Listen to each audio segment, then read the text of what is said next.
Orang mukmin yang membaca Al-Quran adalah seperti buah mangga atau durian? Buah apa? Ayo yang nyatet. atur Buah utruja. Orang mukmin yang tidak membaca Al-Quran itu seperti kurma. Orang munafik lawannya mukmin. Orang munafik yang tidak membaca Al-Quran itu seperti raihana, wangi aromanya tapi pahit rasanya. Orang mukmin, orang munafik yang tidak membaca Al-Quran seperti buah hanzola. Ya. Nah, sekarang kita masih berbicara tentang bagaimana supaya Al-Quran bisa dalam hati. Nanti ada lagi banyak sebenarnya riwayatnya. Sekarang kita berbicara tentang siapakah sahabat Al-Quran itu dan apa yang akan dia dapatkan. Oke. Hadis ini dari Abdullah bin Buraidah dari ayahnya. Bahwasanya Rasulullah SAW bersabda, Innal Qur'ana yarfa sahibahu. Oke, kita adalah statusnya seorang mukmin. Mukmin itu adalah an tu'mina billahi wa malaikatihi wa kutubihi wa rusulihi wal yawmil akhir wa tu'mina bil qadari khairihi wa syarrihi. Rasul bersabda, iman itu apa sih?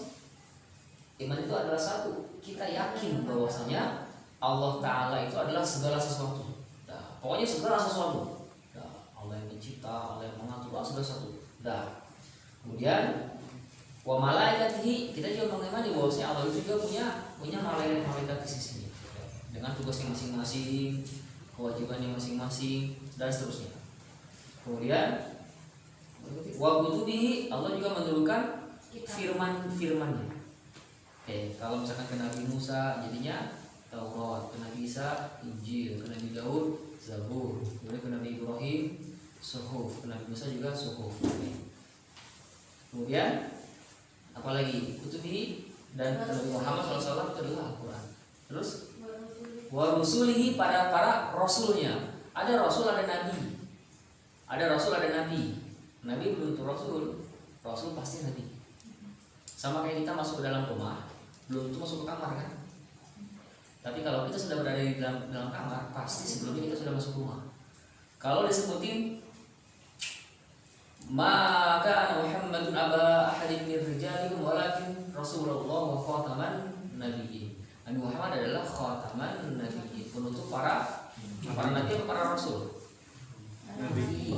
Si Al-Quran nyebutin penutup para nabi. Artinya kalau tidak ada nabi, tidak mungkin ada rasul. Tapi kalau tidak ada rasul setelah Nabi Muhammad, masih mungkin ada nabi. Nah, ini tentang masalah masalah apa yang sangat vital nih. Jadi kalau ada orang mengaku nabi, sudah pasti palsu. Sudah pasti palsu dah. Apalagi aku rasul, karena sebelum jadi rasul harus jadi nabi dulu. Ya. Oke, dengan segala macam ininya ya. Dan ada berapa jumlah nabi dan rasul itu? Banyak sekali, nggak terhitung. 25 itu mah yang disebutin. Itu mah yang disebutin dalam Al-Quran 25 itu yang wajib diimani. Yang lainnya nggak ada yang tahu. Minhum man qasasna 'alaika wa minhum man lam naqsus 'alaika. Para nabi itu diantara mereka ada yang kita ceritakan sama engkau dan banyak yang tidak diceritakan kepada engkau. Yang jelas walikulli qaumin had, apa nyebutin setiap kaum itu pasti ada pemberi petunjuknya, Dan wa ma kana Allahu li'adzibahum wa anta fihim wa ma kana Allahu mu'adzibahum wa hum yastabshirun.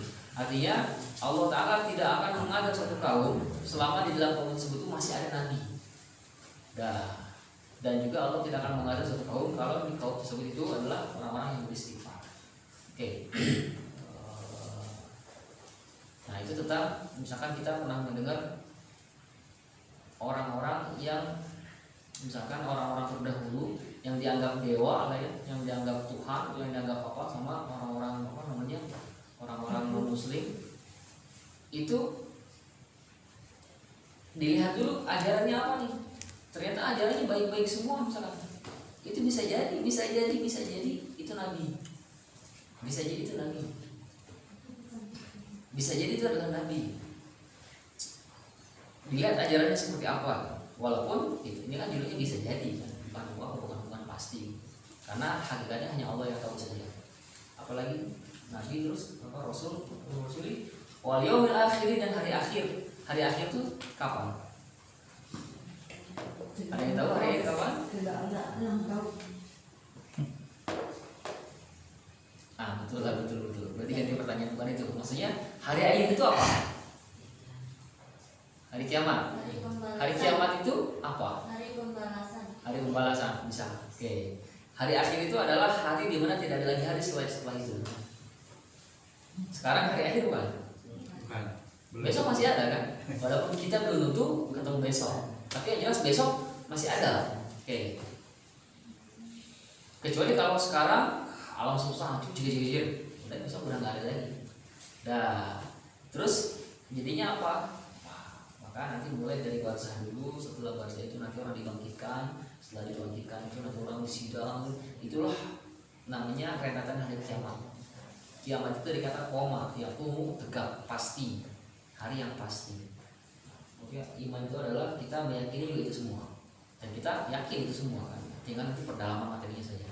Dan terakhir, waktu minabil qadari, dan kita pasrah, yakin kepada sebuah takdir, ketetapan. Qadar itu adalah ketetapan. Khairihi, baik itu baik, wa syarrihi, baik itu buruk. Yang jelas pokoknya kita ditimpa musibah, alhamdulillah ya Allah. Kok masih, misalkan musibahnya apa, misalkan kaki saya jatuh kepleset, ya alhamdulillah ya Allah, kok masih memperkenalkan kakiku ini masih bisa jalan, yang lainnya udah nggak bisa jalan. Ya, kita nggak bisa jalan misalkan, alhamdulillah ya Allah, masih tetap bersyukur dia. Kok masih memperkenalkan aku ini bisa duduk, yang lain mau nggak bisa duduk, yang ini nggak bisa duduk. Ya. Dia berdiri berbaring, dia nggak bisa ngapa-ngapain, alhamdulillah ya Allah, aku masih memberikan tanganku bisa bergerak sehingga aku masih bisa menggerak pusat dan masih bisa mengaji. Wah, pokoknya syukur tuh kalau orang Arab itu kalau ditanya apa kabar, mereka jawabannya adalah alhamdulillah ala kulli hal. Alhamdulillah, alhamdu itu dia tinggi cakupannya lebih luas daripada al-majidu. Majidu itu pujian juga. Alhamdu itu adalah segala bentuk pujian. Kalau dalam bahasa Arab namanya istiqraq al-jinsi, mencakup seluruhnya. Segala bentuk pujian itu adalah ada pada lafaz alhamdu. Lillahi, hanya untuk Allah Ta'ala, ala, atas, kulli, segala halin, kondisi, mau sehat mau sakit, alhamdulillah. Orang Arab, dan tidak pernah mereka mengeluh apa kabar sakit, apa kabar, alhamdulillah. Walaupun di rumahnya banyak masalah, misalkan apa kabar, alhamdulillah. Walaupun di rumahnya banyak masalah, dan tidak apa kabar, aduh rumah saya dapur jangan tiap hari ngepul misalkan, aduh itu listrik padahal lumayan misalkan, nggak ada keluhan seperti itu. Seorang mukmin sejati itu dia adalah yang paling pandai menyembunyikan aibnya di rumah di hadapan orang lain, bahkan sama orang tuanya sendiri. Nah, dia ada masalah antara sesama keluarga, entah dia sama istri atau sama suami atau sama anak, tetap gimana kabar istrimu, alhamdulillah. Gimana kabarmu, alhamdulillah. Alhamdulillah, pokoknya alhamdulillah.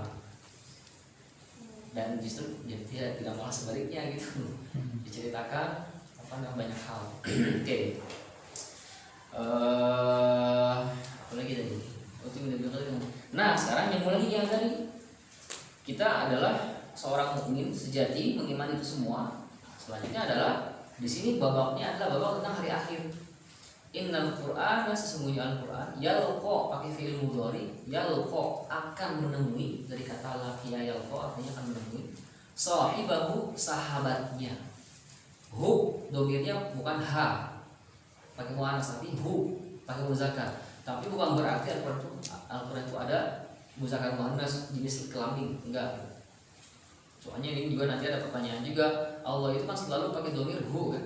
Innahu huwal ghafurur rahim. Innahu huwas samiul alim. Allahu la ilaha illa huwa. Kenapa bukan hiya? Berarti kalau huwa berarti Allah laki-laki dong. Jadi ada pertanyaan seperti itu. Bapak beberapa itu tadi contohnya ya. Kursi ini laki-laki apa perempuan? Enggak ada, artinya apa, enggak mesti harus di jenis kelaminkan gitu. Karena Allah itu tidak bisa diserupakan dengan makhluknya. Oke. Nabi Adam seorang istri bahasa Arabnya apa? Zaujun atau zaujatun? Lihat gimana firman Allah Ta'ala kepada Nabi Adam, uskun anta wa zaujukal jannah, dan bukan wa zaujatukal jannah. Jadi gak mesti tamar buto ini, kalau kita belajar sedikit bahasa Arab ya, gak mesti tamar buto itu menunjukkan kepada muannas, kepada perempuan kalau dalam bentuk manusia. Oke. Nah, Allah Ta'ala menggunakan dhamir huwa itu mengisyaratkan maskulin, keagungan. Gak mungkin pakai Allah maha kuasa, maha segala-galanya, maha segala-galanya. Gak mungkin itu kan pakai dhamir hiya, gak mungkin gitu. Lebih patah lagi justru kalau pakai hiya. Dan di sana harus ada sesuatu hal yang membuat manusia itu dia bisa berpikir dengan akal logikanya. Kekuatan itu nggak mungkin disandarkan kepada dhamir hiya. Sedangkan ini udah bukan sandaran kekuatan biasa, tapi sandaran segala jenis kekuatan pada Allah Ta'ala. Kira-kira dengan kata-kata apa lagi? Rasulullah SAW itu kita nyebutnya beliau, ya kan? Tapi kalau ke Allah kita nyebut beliau nggak ada lah. Nah, kenapa kita nyebutnya dia? Cuma kalau dalam tulisan bahasa Indonesia dia pakai huruf besar. Kalau di Al-Quran, kalau di bahasa Arab dia pakai alif lam. Gak boleh pakai ilahun, harus al ilahu. Sehingga nanti dari kata al ilahu itu al ilahu. Di sini ada dua hamzah, satu hamzah wasal sama dua hamzah kotok. Dua hamzah, maka si hamzah kotok ini dibuang untuk memudahkan pengucapan. Jadinya Allahu.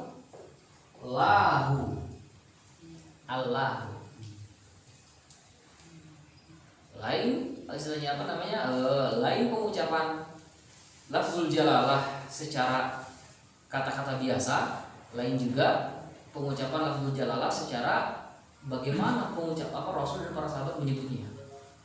Di sini ada ta'zim, ada pengagungan. Jadinya bukan lagi al, tapi Allahu.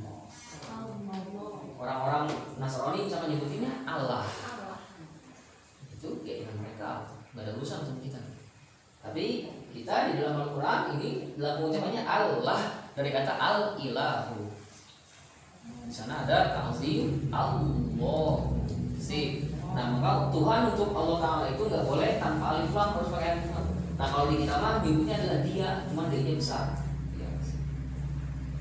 Itu sebagai sebenarnya untuk mengagungkan saja, karena kalau dia nyebutnya maksudnya kepada Allah pakai seperti ini, makanya pelanggaran.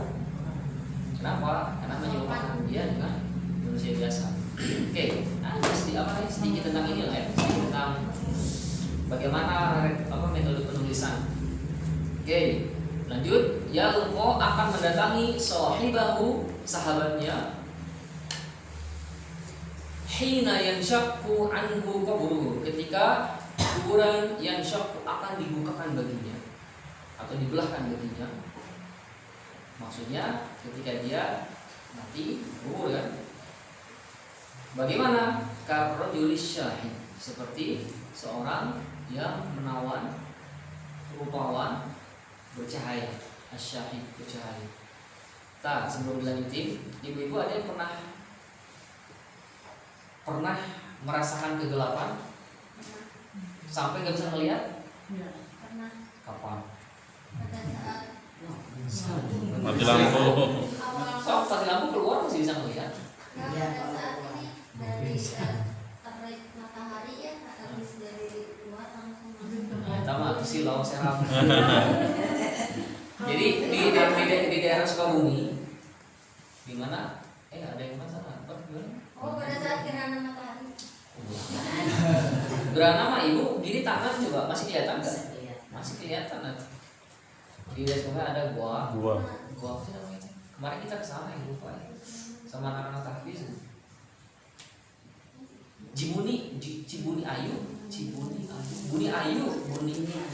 ya. Buni Ayu lah. Jadi kita masuk ke dalam berapa meter, masuknya juga pakai helm yang ada senternya. Masuk, pas nyampe di dalam itu di aula agak besar, kemudian semuanya anak-anak dikumpulin. Setelah itu matikan lampunya. Pas dimatikan itu asli kelihatan. Bahkan gigi orang yang sering pakai Citadin 10 kali sehari itu asli nggak kelihatan. Tangan diginiin dideketin tuh nggak kelihatan. Mana tangan saya gimana? Kelihatan. Itulah gelap gulita. Bayangin saat itu kan masih ada orang, masih bisa ngobrol, masih bisa nemenin. Artinya nggak takut lah, karena ada yang nemenin kan. Bayangin sendirian, sendirian, sempit. Tergantung sebenarnya, bisa disempitkan, bisa dilapangkan, tergantung amalan dia. Walaupun kuburannya cuma berapa meter sih? Setengah, nggak nyampe semeter, setengah kali 2 meter. Dalamnya 2 meter juga, tergantung dalamnya juga. Oke, dah sempit gitu kan. Tapi kan sempit itu kan secara zahir. Kalau secara hakikat mah tergantung amalan. Oke, sendirian sempit, gak ada siapa-siapa. Nah saat itulah Al-Quran bahkan sebelum malaikat apa namanya malaikat pemuji itu datang. Dari mana dalilnya? Nanti dalil itu adalah tentang keutamaan surat Al-Mulk. Keutamaan surat Al-Mulk dari Abu Hurairah bahwasanya Rasul bersabda, inna fil Qur'ani suratan atau suratan di Al-Quran. Ada satu surat di dalam Al-Quran, ma hiya illa salasuna ayatan. Dia jumlah ayatnya tidak lain hanyalah 30 ayat saja. Tapi syafaat li rajulin hatta ghufira lahu. Tapi dia memberikan syafaat. Syafaat itu perlindungan, pertolongan kepada seseorang, rajulin seseorang, pakai isim nakirah, dia nakirah itu masih umum, seseorang, hatta ghufira lahu, sampai dia diampuni. Wahia tabarakalladzii biyadihi mulk, dan dia adalah surat Tabarak. Sebelum lanjutin hadis tadi, jadi diambil, para sahabat menyebutkan wa kunna nusammiha al-mani'ah, dan kita para sahabat menyebutnya surat Tabarak itu adalah al-mani'ah, sang penghalang. Kenapa? Li'annaha tamna'u sahibaha min azabil qabr, menghalangi sahabatnya itu dari azab kubur. Dan dianjurkan baca Tabarak ini setiap hari, setiap malam, setiap saat malam. Adapun untuk setiap seminggu sekali, Al-Kahfi ambil malam Jumat. Pokoknya rugi kalau kita masih punya kesempatan, apalagi kita sudah dikasih tahu, kemudian tidak mengamalkannya. Dah, ibarat kata ibu-ibu, siapa yang pengen dapat Mercy nanti ambil di toko Pak Udin ya. Udah dikasih tahu nggak diambil, ya rugi sendiri lagi. Yang ngasih tahu nggak untung apa-apa gitu, maksudnya nggak diuntungkan sedikit pun. Karena yang ngasih tahu kan dia hanya merasa, ibu-ibu siapa yang mau ambil misalkan sesuatu hal yang sangat kita butuhkan, katakanlah misalnya ada sapi, ya ambil di sana. Tapi kan diambil, ya cuma terserah gitu. Yang jelas sudah dikasih tahu dan rugi. Nah sekarang di sini siapa yang pengen dapat cahaya antara 2 Jumat, baca Al-Kahfi. Siapa yang pengen dapat pengacara nanti dalam kubur, perbanyak Al-Mulk. Nah oke, lanjutannya adalah masih dari yang sama dari Abu Hurairah radhiyallahu anhu bahwasanya saat seorang hamba itu dimasukkan ke dalam kubur, maka semuanya pasti akan diuji. Semuanya pasti akan diuji. Hanya tidak semuanya diazab. Oke. Nah, jadi ada perbedaan azab kubur dengan fitnah kubur. Ada perbedaan antara fitnah kubur dengan azab kubur. Fitnah kubur itu artinya adalah ujian, sedangkan azab kubur siksaan. Orang yang selamat dari fitnah kubur ujian, ya udah dibukakan pintu surga, kemudian dia pun mendapatkan angin hembusan yang sangat menyegarkan, sejuk, indah dilihat, dan diperlihatkan tempat duduknya. Di neraka dikatakan itu adalah tempat duduk di neraka, Allah telah menggantinya dengan tempat duduk di surga. Dia pun indah, dia pun pengen disegerakan kiamat. Kenapa? Karena dia pengen buru-buru masuk, dia belum bisa masuk karena belum kiamat. Makanya orang-orang yang di alam barzah itu, sedang di barzah itu bainahuma barzakhul la yabghiyan. Barzah itu adalah dinding penghalang. Jadi misalkan ibu-ibu pernah nggak melihat tentang fenomena 2 laut yang bertemu tapi nggak ketemu. 2 laut, yang satu tawar, Ada sana juga kalau dicari mah banyak itu di YouTube di Google. Benar gitu. Sebelah sini warna birunya dalam, sebenarnya warnanya agak hijau. Mereka nggak bersatu, kayak ada dinding. Nah, dinding itu namanya barzakh. Kalau alam dalam barzakh itu, maka alam antara dunia dan akhirat. Dunia dan akhirat, akhir itu adalah yang terakhir. Nah, di dinding tersebutlah seorang itu yang disebut barzakh tadi ya, ya sekarang orang-orang itu disiksa yang sedang dalam kenikmatan dalam kenikmatan. Cuman hanya kita nggak tahu aja. Dan khusus untuk para mujahidin itu dia tinggalnya barzakhnya itu adalah di tembolok gunung surga yang warna hijau. Dia terbang ke surga manapun dia sukai dan pulang kapanpun dia sukai. Masya Allah. Oke. Tapi dia belum bisa mendarat. Menikmati saja, karena fasilitas juga nanti belum dibuka aksesnya. Oke. Adapun untuk untuk para orang-orang mukmin yang di sisi Allah Taala ditempatkan tempat yang terbaik itu adalah di bawah arasy, bergantungan burung surga. Kalau tadi burung surga yang warna hijau, kalau ini burung surga yang biasa, tapi dia menggantung sarangnya di bawah arasy. Sama dia juga terbang di pohon-pohon surga, terbang kemanapun mereka kehendaki. Makanya disebut dalam Al-Quran, wala tahsabanna alladziina qutilu fi sabilillahi amwata. Sekali-kali jangan kalian kira tahsabanna ada tahsibanna, itu masalah bahasa. Jangan sekali-kali di sana dengan taukid pengakidan. Jangan sekali-kali kalian anggap orang-orang yang gugur dalam medan pertempuran itu adalah benar-benar mati. Bal ahyaun, bahkan mereka itu kalau ada kata bal itu akan tetapi itu pasti, akan tetapi itu benar-benar ditakdirkan, akan tetapi mereka itu hidup inda rabbihim, di sisi Rabbnya. Yurzaqun pakai kata-kata yurzaqun dari kata rozako, rizki. Yurzaqun diberi rizki, mereka diberi rizki. Yurzaqun yang pakai fi'il mudhari. Ini kalau dalam bahasa Arab ini penting banget kita belajar tentang fi'il itu kata kerja menunjukkan kepada lampau, sekarang dan akan datang. Yurzaqun dia pakai fi'il mudhari, akan, dan juga bisa bermakna seterusnya. Yurzaqun diberi rezeki. Bahkan orang-orang mujahid itu dia berharap bisa dibalik lagi ke dunia. Kenapa? Maksudnya sama Allah, kenapa? Supaya kita bisa berperang lagi dan dulu lagi di jalan Engkau. Tapi ketetapan sudah ditetapkan, dia tidak bisa balik lagi ke surga. Begitu pula orang-orang yang banyak ninggalin amal soleh, pengen dibalikin ke dunia. Tetapi kata Allah Ta'ala sudah terbunuh kalah. Tidak. Oke, lanjut yang tadi tentang seorang sahabat Al-Quran dibukakan. Karena begitu nanti panjang beda lagi sendiri pembahasannya. Kemudian dia dalam kondisi sepi, sendirian, sunyi, gak ada siapa-siapa, ketakutan. Yang paling penting itu adalah takut. Atau harganya di situ ya. Kita di rumah sendirian aja asal jangan keumnya karena sama duit gitu. Kalau keumnya karena takut misalkan ada orang jahat atau gimana itu masih wajar gitu. Takut atau gimana keumnya sendirian gitu kan. Nah, maka di sana ada anak, ada suami, ada istri, akhirnya terang gitu. Ada berwarna. Nah, sendirian dia dalam kondisi takut, tidak pasti gitu kan. Gerak langkah orang yang mengantarnya masih terdengar sama dia, sampai istilahnya orang-orang yang mengantarnya sudah pada pergi pada pulang. Dari kejauhan cahaya saat mendekat.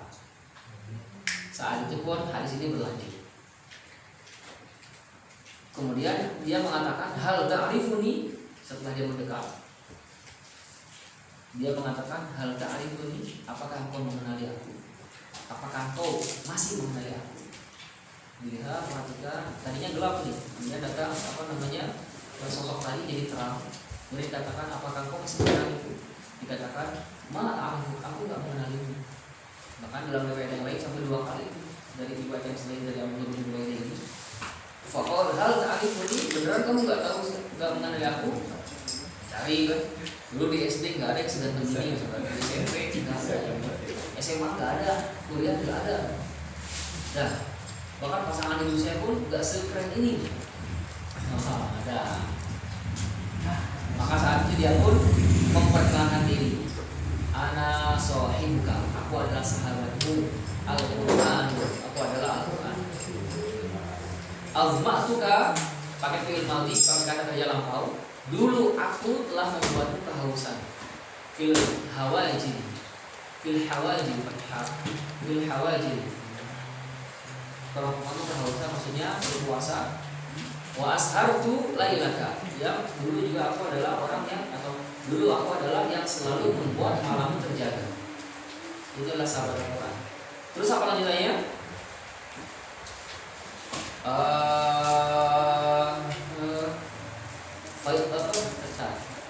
Kemudian dia pun diberikan fayuqo al-mulka biyaminihi, dia pun dikasih kekuasaan, kekuasaan di tangan kanannya, wal khulda bishimalihi, dan kekekalan di tangan kirinya. Ini adalah kiasan ya. Artinya dia diberikan akses untuk, pokoknya dia bisa melakukan apapun, dan juga dikasih kekekalan di sebelah kiri. Kemudian wa yuksa walidahu, kedua orang tuanya itu dipakaikan hullatan la taqumu lahu dunya wa ma fiha. Yang tidak hullah itu adalah pakaian dari cahaya atasan dan bawahan. Jadi sebelumnya kita perlu tahu bahwasanya ketika dibangkitkan semua orang itu seperti dalam kondisi tidak memakai apa-apa. Sampai Aisyah bertanya, "Ya Rasulullah, kalau gitu ayam Allah Allah, kalau gitu mereka akan saling melihat sama lain dong?" Apa jawaban Rasul? Al-anru yawma idzin asyaddu min an yanzura ba'dhum ba'dha. Perkara saat itu lebih dahsyat daripada sekedar bisa melihat aurat sesama lain. Nah, jadi semua, tapi nanti ada pos tertentu di mana orang-orang tertentu dikasih pakaian. Salah satunya adalah orang tua yang punya anak menghafal Quran. Kasih pakaiannya dari cahaya atas bawahan, dan semua orang tahu bisa mengenali ini adalah pakaian dari keluarga penghafal Quran. Ini sekarang kan belum terjadi kan? Ini beneran tuh, kan bisa aja orang gitu, beneran tuh. Maka satu-satunya jawaban kita untuk orang mukmin itu adalah mempelajari menelusurinya melalui riwayat-riwayat yang ada, dalil yang sahih yang ada. Oke. Nah, udah setelah itu kemudian wa inna kullata tajri min wara'i tijaratihi.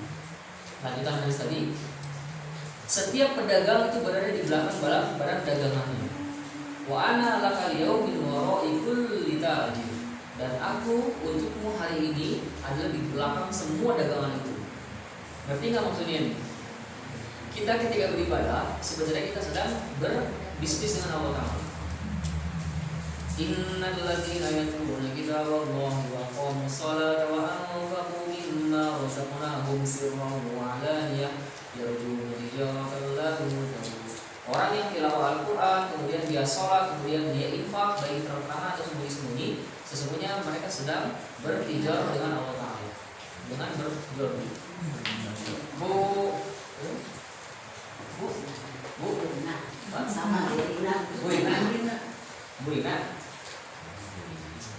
Burina ungu ngejual susu harganya 5.000.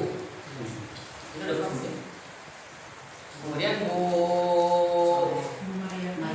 Mariati, Bu Soleh menjual susunya 50.000. Sama-sama 1 kilo. Burina merah, pilih yang mana? Jujur. Yang mana? Kenapa?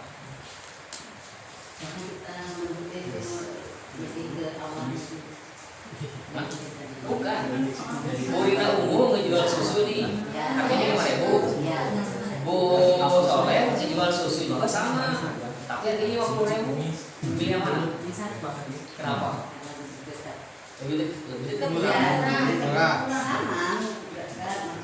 Terus lebih yang murah dari ikan 5.000. Oke.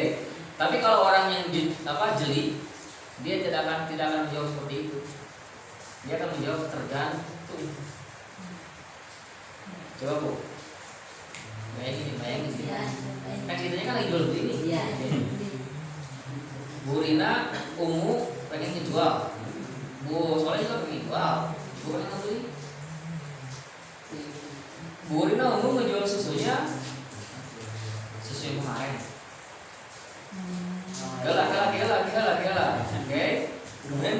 emasnya itu plastik biasa, plastik heram gitu. Dah. Terus kena sinar matahari dan juga kena kotoran cicak. Iya, kotoran cicak. Cuma kotoran cicaknya warna putih jadi nggak kelihatan. Tidak habis makan susu dari cicaknya. Kemudian setelah itu dijual 5.000 ke Burina merah. Diterima? Enggak. Dikasih murah lah, jangan 5.000, 1.000 aja. Enggak. Sekali gratis sekarang Bu Soleh lo bawa ini penting banget nih, apa namanya, tentang Jual beli. tentang jasa ya. Niaga. Bu Soleh ngejual susu dari kambing yang tinggalnya itu di pegunungan Everest, dan kambingnya itu kambing emas itu warnanya, dan cuma satu-satunya di dunia yang mana bisa meras susunya itu hanya setahun sekali doang, udah itu pas musim dingin doang kali. Dijual 50.000 kilo, dimana kalau orang minum itu kecerdasannya itu kalau dia dikasih nilai itu adalah 11 dari 10. Kalau dia udah minum itu, wah pokoknya apa namanya, seminggu dia nggak akan merasakan haus. Jadi 50.000 sama Burina merah. Ini yang mana? 50.000. Jadi poinnya sebenarnya adalah barang yang dijualnya itu apa. Iya. Kemudian kita tipikal orang yang menerima pengen murah atau pengen bagus. Ya kan tergantung. Artinya kalau kita pengen murah jangan minta bagus. Kalau pengen bagus jangan minta murah. Bagaimana kalau kita nih sholat nih, kita sodaqah, kita ngaji, kita zakat, puasa, ada semuanya dari ibadah, tapi dari ibadah itu banyak kotorannya, dan kita ini pengen disuguhkan kepada Allah Ta'ala. Itu kan? Artinya kita memang ibadah gitu. Burina umum memang ngejual susu gitu. Tapi kan masalahnya kan Burina merah punya otoritas untuk menerima atau menolak. Gimana kalau seandainya semua ibadah kita ini sama Allah ditolak? Habis kita.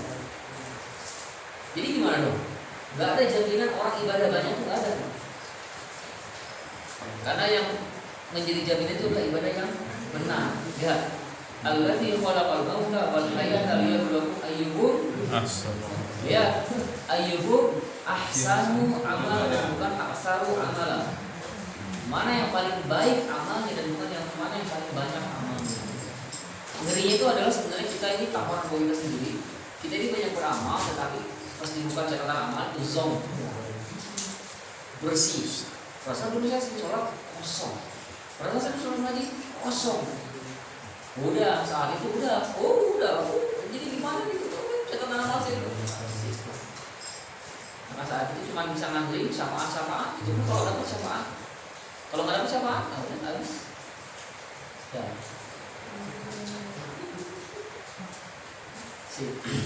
Apa namanya? Wa inna kullata, jadi setiap penjual min wara'i tijaratihi. Setiap penjual itu dilindungi oleh barang dagangannya masing-masing. Ahli sholat dia di belakang sholat, ahli saum di belakang saum, ahli zakat di belakang zakat, ahli infak di belakang ahli. Wa ana laka al-yaum, dan aku untuk hari ini Ahlul Quran min wara'i, di belakang kulli tajir, semua barang dagangan itu. Maksudnya aksesnya adalah bukan cuma di belakang sholat, di belakang itu bukan, tapi aksesnya adalah dilindungi oleh itu semua. Kalau ahli sholat dia diimami sama sholat, ahli saum dia berjamaahnya sama ahli saum, ahli Quran bisa masuk ke mana saja. Karena nggak mungkin ahli Quran nggak sholat, nggak mungkin ahli Quran itu nggak bakhil misalkan, nggak sodako, nggak mungkin. Ahli Quran itu juga dia nggak puasa misalkan, memang puasa yang wajib dan seterusnya. Dan apa namanya, hadis itu insya Allah akan menjadi sedikit rujukan kita supaya semakin serius lagi dalam beribadah, terkhusus kita dalam bermuamalah interaksi dengan Al-Quran. yang akan menjadi menjadi credit point itu adalah apakah kita dianggap sahabat oleh Al-Quran. Karena kalau kita mengaku sahabat Al-Quran bisa, Al-Quran adalah sahabatku, bisa aja kan? Kamu adalah sahabatku, kamu adalah sahabatku. Pertanyaannya adalah orang yang kita aku sebagai sahabatnya itu mengakui kita sebagai sahabatnya. Kita mengaku sahabatnya Sultan, kita mengaku sahabatnya Simpulan, kita mengaku sahabatnya itu. Pertanyaannya coba dibalik, dianya mengakui kita sahabatnya. Karena ini sahabat loh, bukan teman, sahabat. Oke, segitu dulu sekilas tentang komunikasi di malam hari ini.